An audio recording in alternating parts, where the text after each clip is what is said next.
Good morning all of you. आज अपन देखते हैं कि राजस्थान के प्रमुख व्यक्तित्व। अगर हम बात करें तो संसार में अनेक कालखंडों में अनेक ऐसे व्यक्ति हुए हैं जिन्होंने अपने कार्यों से समाज को एक नई राह दी है। बहुत सारे उन्होंने जीवन में अपने अच्छे अच्छे काम किए जिससे समाज को एक नई दिशा मिली है, नई राह दी है। अगर हम इसी के संदर्भ में राजस्थान की बात करें तो राजस्थान में एक व्यक्ति है, इनको देखते हैं हम, जिनका नाम है निहाल चंद। निहाल चंद को हम देखते हैं कि ये निहाल चंद ने किशनगढ़ चित्रकला को चरमोत्कर्ष पर पहुंचाया। और हम देखते हैं कि किशनगढ़ का एक शासक था, उसका नाम था सामंत सिंह। किशनगढ़ के शासक का नाम क्या था? सामंत सिंह। ये शासक सामंत सिंह के दरबार में थे ये निहाल चंद। सामंत सिंह जो थे, इनकी प्रेयसी का नाम था बड़ी ढणी। और इन्होंने सामंत सिंह और बड़ी ढणी को राधा कृष्ण के रूप में इन्होंने चित्रित किया था। बेसिकली निहाल चंद एक चित्रकार थे जिन्होंने शासक सामंत सिंह और इनकी प्रेयसी की बड़ी ढणी को राधा कृष्ण के रूप में चित्रित किया। बाद में इन्होंने एक चित्र बनाया था बड़ी ढणी का, जो भारतीय मोनालिसा कहलाता है। वह चित्र भारतीय मोनालिसा कहलाता है। अगर हम मोनालिसा की बात करें तो मोनालिसा कौन थी? यह एक इटली के व्यापारी की एक पत्नी थी, जिसमें वाकई इटली का एक लियोनार्डो दा विंसी, इटली के एक पेंटर थे लियोनार्डो दा विंसी। इन्होंने एक मनी मन में मुस्कुराती हुई महिला का, जो मंत्रमुग्ध महिला लग रही थी, उसका एक चित्र बनाया था। ये लगभग 16वीं शताब्दी में बनाया था। उसका एक चित्र उसी की समानता में ऐसे ही लगता है। ये भारत की बड़ी ढणी का चित्र, इसलिए इसको भारतीय मोनालिसा का चित्र बोला जाता है। तो अब हम अगला व्यक्तित्व देखते हैं। प्रमुख व्यक्तित्व राजस्थान में बहुत फेमस पर्सनैलिटी है पन्ना धाय, जिनका अपने आप में ये विशेष नाम है। ये मेवाड़ के किले में धायमा थी। ये उस टाइम पे एक महाराणा हुआ करते थे विक्रमादित्य, और विक्रमादित्य का एक सामंत था बनवीर। उसी बनवीर ने 1535 में क्या किया, इस विक्रमादित्य महाराणा की हत्या कर दी। और यह विक्रमादित्य का पुत्र था उदय सिंह। यह उदय सिंह की पन्ना धाय मां थी, जो यही इसकी पालन पोषण किया करती थी। यह जब विक्रमादित्य का पुत्र उदय सिंह का यह बनवीर जब हत्या करना चाह रहा था, तो पन्ना धाय ने अपने पुत्र चंदन को उसकी जगह लिटा करके और उदय सिंह को उस किले से बाहर भिजवा दिया। इस प्रकार से उदय सिंह की रक्षा की। इसके बदले में बनवीर ने ऐसा समझा कि यहाँ उदय सिंह सोया हुआ है, जबकि पन्ना धाय ने अपना बेटा चंदन को उस जगह लिटा दिया, जिसको बनवीर ने तलवार से काट दिया था। पन्ना धाय का जो त्याग था वह अविस्मरणीय है मेवाड़ के इतिहास में। हम बात करते हैं गौरीबाई की। गौरीबाई राजस्थान की एक काफी चर्चित महिला रही है।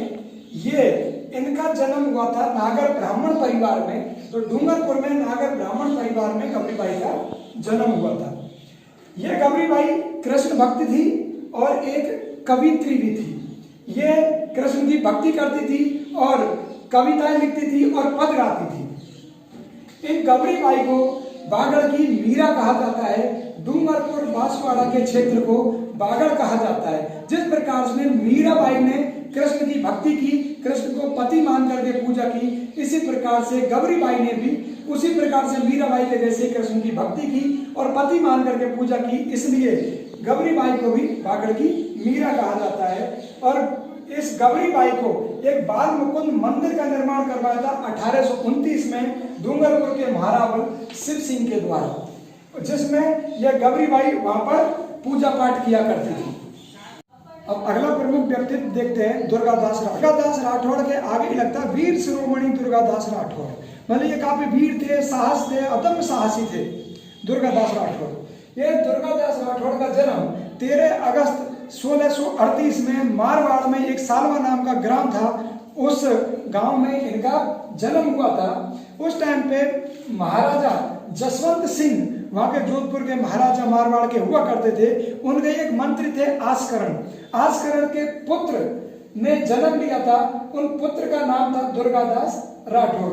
ये बाद में जन्म लेने के बाद में ये जसवंत सिंह की सेना में भी इन्होंने कार्य किया था।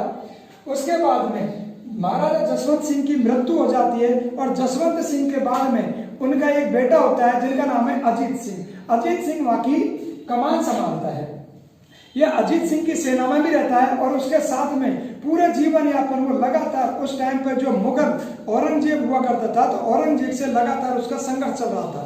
तो इसमें वीर दुर्गादास राठौड़ ने उस अजीत सिंह के साथ में मिलकर के औरंगजेब से लगातार संघर्ष किया था। उस टाइम पे इसने जीवन पर्यंत औरंगजेब से संघर्ष करते समय राठौड़ और सिसोदिया एक संघ बनाया था और उस संघ के माध्यम से यह औरंगजेब से लगातार संघर्ष करता चला गया था। उसी टाइम में इन्होंने वीर दुर्गादास राठौड़ ने क्या किया था कि औरंगजेब का एक शहजादा था अकबर, उस अकबर को इन्होंने अपनी यहाँ पे क्या है कि सह दी थी और उसकी सहायता की थी। इसकी वजह से यह औरंगजेब इससे काफी नाराज था। बाद में ये अकबर ने जो इसका एक पुत्र था और एक पुत्र थी, पुत्र का नाम था बुलंद अख्तर और पुत्री का नाम था सफियतुन्निसा। इसने अकबर ने औरंगजेब से इसका झगड़ा चल रहा था, उस टाइम में अपने पुत्र और पुत्री को बुलंद अख्तर और सफियतुन्निसा को वीर दुर्गादास राठौड़ के पास में छूट दिया था। इन्हें वीर दुर्गादास राठौड़ ने उनको इस्लाम के अनुसार शिक्षा दी थी और इस्लाम के अनुसार शिक्षा दे करके उसने वीर दुर्गादास राठौड़ ने अकबर के प्रति अपना मित्रता का धर्म निभाया और इसको सहिष्णुता का एक परिचय दिया। बाद में अजीत सिंह से इसकी क्या है कि अनबन हो जाती है, तो अनबन होने के कारण यह मारवाड़ को छोड़ देता है और यह मेवाड़ की तरफ अपना सह परिवार लेकर के यह चला जाता है।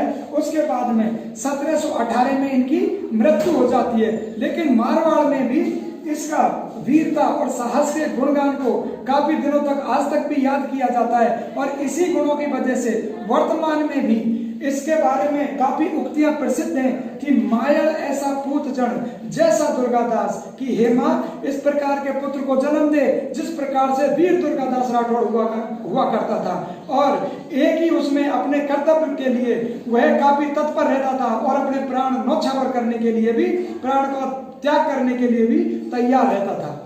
अब हम प्रमुख व्यक्तित्व के रूप में देखते हैं दुर्सा आडा। दुर्सा आडा एक राष्ट्रभक्त कवि थे, काफी फेमस और तेजस्वी कवि थे। इनका जन्म मारवाड़ राज्य के सोजत परगने में एक धुंधला गांव था, वहां पे हुआ था और इनके पिताजी का नाम मेहाजी आडा था जो हिंगलाज माता के ये एक भक्त थे। जब दुर्सा आडा काफी छोटे थे तो ये बचपन में क्या किया करते थे, एक बाल श्रम किया करते थे। एक बार एक किसान था, वहाँ सिरवी नाम का एक किसान था, उसके खेत में वो पानी दे रहा था, तो उसमें ये बाल श्रमिक के रूप में वो पानी देने के लिए उस खेत में गया और वहाँ पे एक कच्ची नाली जा रही थी जहाँ उस खेत में पानी जा रहा था। तो वो कच्ची नाली क्या है कि इससे फूट गई और पानी दोनों साइड में उस नाली की तरफ इधर उधर निकलने लगा। अब ये बेचारा छोटा सा था, इसको पता नहीं लगा पानी को कैसे रोके।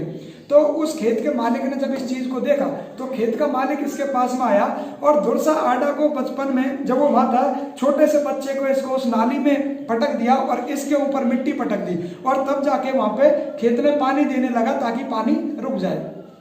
इस चीज को जब एक राजा ने देखा, एक राजा हुआ करता था वहाँ का सोजत परगने का, तो वो प्रताप सिंह नाम का, तो उस टाइम पे वो अपने घोड़े को उधर ले जा रहा था और वो घोड़े को पानी पिलाने ले गया।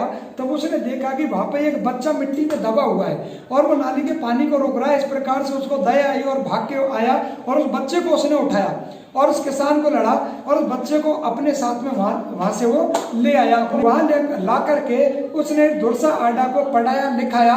पढ़ लिखने के बाद में इसकी क्या प्रखर बुद्धि थी और शुरू से ही इसने क्या कविता लिखना शुरू कर दिया था और ये इतना फेमस नहीं कविता लिखने के लिखते लिखते और ये इतने फेमस कवि बन गए कि ये बड़ी राष्ट्रीय रचना करने लग गए। तो इसको वहां जो राजा था जो इसको लेके आया इसने काफी पुरस्कार दिए थे और अपने सलाहकार के रूप में भी इसको नियुक्त किया गया था और इसे काफी बड़े बड़े पुरस्कार भी मिले थे। और अब हम देखते हैं कि ये इस प्रकार से परम विख्यात और तेजस्वी कवि बन गए थे और ये अकबर के समकालीन थे। उस टाइम पे क्या हमारे राजस्थान में एक तो महाराणा प्रताप, जोधपुर साइड में राजचंद्र सेन, ये दोनों अकबर से संघर्ष कर रहे थे।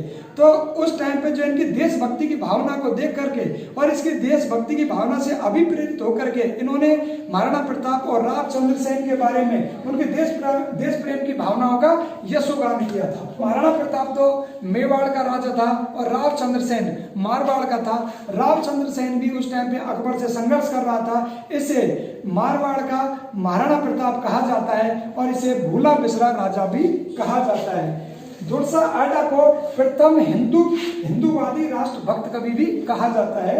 क्या कहता है? प्रथम हिंदूवादी राष्ट्र कवि। और इनकी रचना जो है विरुद्ध छत्री, इन्होंने विरुद्ध छत्री में बताया है कि महाराणा प्रताप अकबर से श्रेष्ठ थे, इसलिए उनके गुणों का इसमें पूरी तरीके से विरुद्ध छत्री में महाराणा प्रताप के गुणों का वर्णन किया है। और महाराणा प्रताप को अकबर से भी ज्यादा तेजस्वी, पराक्रमी, वीर बताया गया है। और दूसरी रचना थी केतार बावनी, और इसके अलावा वीर देव सोलंकीरा दुआ, इनकी प्रमुख रचनाएं थी। इस प्रकार से दुर्सा आडा हमारे राजस्थान के प्रमुख व्यक्तियों में आते हैं।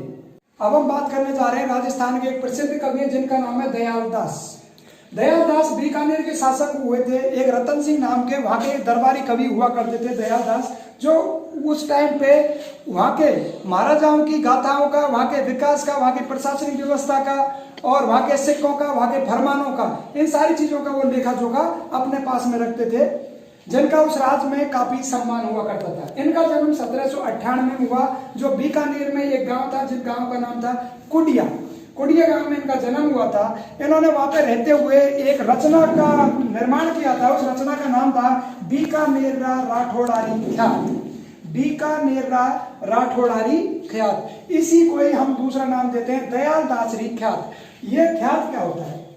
ख्यात एक ऐतिहासिक दस्तावेज है जिसमें किसी भी राज्य के बारे में, उसके प्रशासन के बारे में, वहां की नीतियों के बारे में उसमें एक वर्णन किया जाता है। इसमें बीकानेरा राठौड़ारी ख्यात में राठौड़ों की उत्पत्ति से लेकर के, और एक महाराजा हुए थे सरदार सिंह, जिस दिन इन्होंने अपना कार्य ग्रहण किया था, महाराजा बने थे, 1851 तक का इतिहास इसमें वर्णित है। मतलब राठौड़ों की उत्पत्ति से लेकर के महाराजा सरदार सिंह तक का इतिहास को इसमें दयाल दासरी ख्यात में वर्णन किया गया है। इसके अलावा इसमें बीकानेर राज्य का विस्तृत वर्णन किया गया है और मुगल और राठौड़ों के जो संबंध हैं इनके बारे में इसमें वर्णन किया गया है। और वहां के जो फरमान है, निशान है, इसको राजस्थानी भाषा में इसका अनुवाद किया गया है। और बीकानेर की प्रशासनिक व्यवस्था के बारे में भी ये दयाल दासरी ख्यात के अंदर बताया गया है। इस प्रकार से ये दयाल दास बीकानेर राज्य के काफी प्रसिद्ध कवि रहे हैं। अब हम अगला प्रमुख व्यक्तित्व देखते हैं जिनका नाम है कविराज श्यामल दास। कविराज श्यामल दास के जन्म के बारे में अगर हम देखें तो इनका जन्म 1836 में धोकलिया में, धोकलिया एक गांव है जो भीलवाड़ा में पड़ता है, इनका जन्म वहां पे हुआ था 1836 में। ये मेवाड़ के महाराणा शंभू सिंह और पुत्र सज्जन सिंह के दरबारी कवि थे। मेवाड़ के महाराणा हुआ करते थे जो शंभू सिंह और सज्जन सिंह, इनके दरबारी कवि हुआ करते थे। और ये सज्जन सिंह जो थे इनके साथ में तो ये मित्रता पूर्वक व्यवहार करते थे, साथ साथ में खेलना, साथ साथ में रहना, हंसी मजाक करना। ये मात्र दरबार में ही ये सेवक और राजा का धर्म निभाते थे, बाकी ये एक दोस्त की तरह हमेशा वहां पर रहते थे।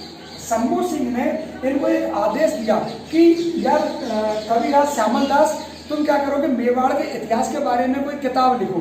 तो इन्होंने उनके आदेश पर मेवाड़ राज्य के इतिहास के बारे में एक किताब लिखी। उस किताब का नाम था वीर विनोद। इस वीर विनोद में मेवाड़ राज्य के बारे में पूरा इतिहास, प्रशासनिक व्यवस्था, जागीरदारी, सेना, उन सब के बारे में इन्होंने पूरा का पूरा लिखा है, जो काफी प्रसिद्ध है। बहुत सारी एग्जामों में इस वीर विनोद को पूछा गया है कि वीर विनोद के लेखक का नाम बताइए, तो उत्तर होता है उसका कविराज श्यामल दास। इसकी उपाधि केसर ए हिंद, इसको एक उपाधि दी गई थी। उस टाइम पर ब्रिटिश भारत सरकार थी, तो ब्रिटिश भारत सरकार ने इसको केसर ए हिंद नामक उपाधि दी गई थी। और मेवाड़ के महाराणा ने इसको कविराज की उपाधि दी गई थी। इस प्रकार कविराज श्यामल दास का व्यक्तित्व के बारे में हमारे इतिहास में काफी महत्वपूर्ण है। अब हम राजस्थान के एक प्रमुख व्यक्तित्व के बारे में और जानेंगे जिनका नाम है गौरी शंकर हीराचंद ओझा। ये राजस्थान के इतिहासकार हैं एवं पुरातत्ववेत्ता भी हैं। इनका जन्म 1863 में रोहिड़ा में हुआ था। रोहिड़ा एक गांव है जो सिरोही जिले में पड़ता है राजस्थान में। इनको प्राचीन लिपि का अच्छा ज्ञान था, इस कारण इन्होंने भारतीय प्राचीन लिपि माला नाम का एक ग्रंथ लिखा। इस ग्रंथ का क्या नाम था? भारतीय प्राचीन लिपि माला। इसकी रचना की और इसके साथ में ये क्या है कि काफ़ी अच्छे व्यक्तित्व थे। तेजस्वी कवि थे, इसलिए अंग्रेजों ने इनको 2 उपाधियां दी, महामहोपाध्याय और राय बहादुर की उपाधि अंग्रेजों ने इन्हें गौरी शंकर हीराचंद ओझा को प्रदान की गई थी। एक और प्रमुख व्यक्तित्व हैं जिनका नाम है बीरबल सिंह। इनका जन्म गंगानगर जिले में राय सिंह नगर में हुआ था। ये बीकानेर प्रजा परिषद के सदस्य थे। इन्होंने हमेशा सामंती अत्याचारों का विरोध किया एवं नागरिक अधिकारों की प्राप्ति के लिए कई बार आंदोलन किए। उस टाइम पे राज्य में क्या था कि इन चीज़ों के लिए अधिवेशन करने पर और सम्मेलन करने पर तो कोई रोक नहीं थी, लेकिन तिरंगा झंडा लहराने पर काफ़ी रोक थी। इस वजह से सरकार इनका हमेशा विरोध करती रही। बीरबल सिंह एक अमर शहीद थे। इन्होंने 1 जुलाई 1946 को पुलिस से विरोध करते हुए, पुलिस से संघर्ष करते हुए ये पुलिस की गोलियों से शहीद हो गए।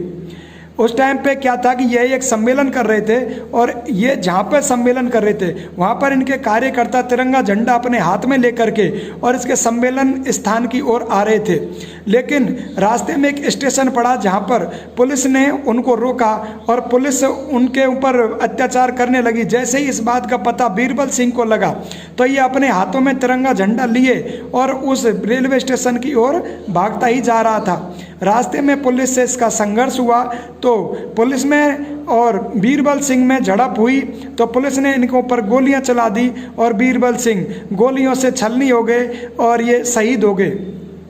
ये बीकानेर रियासत में प्रथम दलित थे जो शहीद हुए थे और शहीद होकर के ये जब गिरे, लेकिन इन्होंने अपने तिरंगे झंडे को अपने हाथ से गिरने नहीं दिया। मरने के बावजूद भी तिरंगा झंडा इन्होंने अपने हाथ में लहराता ही रहा। उसके बाद में राजस्थान सरकार ने इनकी याद में राजस्थान नहर की एक वितरिका है, उनका नाम भी शहीद बीरबल सिंह नाम से रखा। और गंगानगर में एक चौक है, उसका नाम भी शहीद बीरबल चौक नाम से वर्तमान में जाना जाता है। शहीद बीरबल सिंह घायल अवस्था में भी गिरे हुए थे और बोल रहे थे झंडा ऊंचा रहे हमारा, झंडा ऊंचा रहे हमारा, लगातार इस नारे को वो बोल रहे थे। राजस्थान में एक और प्रसिद्ध कवि हुए थे, इनका नाम है विजयदान देथा। ये काफ़ी फेमस प्रसिद्ध कवि हुए थे। इनका जन्म 1 सितंबर 1926 को हुआ था। इनका जन्म बोरुंदा गांव में जो जोधपुर में पड़ता है वहाँ हुआ था। विजयदान देथा ने कई प्रसिद्ध कृतियाँ या रचनाएं लिखी, जिनमें एक का नाम है बातारी फुलवारी, जो प्रसिद्ध लोक कथा थी। नाम क्या है? बातारी फुलवारी। एक आलोचना के बारे में भी लिखा था, बापू के 3 हत्यारे, ये एक आलोचना थी, 1948 में लिखी थी। एक लघु कहानी संग्रह लिखा था, चौधरायन की चतुराई। कौन सा लिखा था? चौधरायन की चतुराई, ये 1996 में लघु कहानी संग्रह था। एक दुविधा नाम से रचना की, एक अलेखू हिटलर इस नाम से भी रचना की थी। विजयदान देथा रूपायन संस्थान बोरुंदा के सह संस्थापक भी हैं। बिज्जी उपनाम से ये प्रसिद्ध थे। 1974 में इन्हें केंद्रीय साहित्य पुरस्कार दिया गया था और 1992 में भारतीय भाषा परिषद पुरस्कार इन्हें दिया गया था।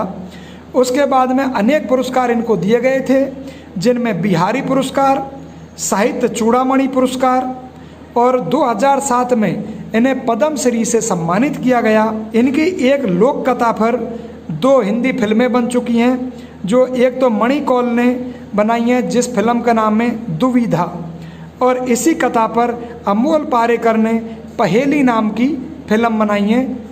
इस प्रकार से विजयदान देथा का काफ़ी महत्व है।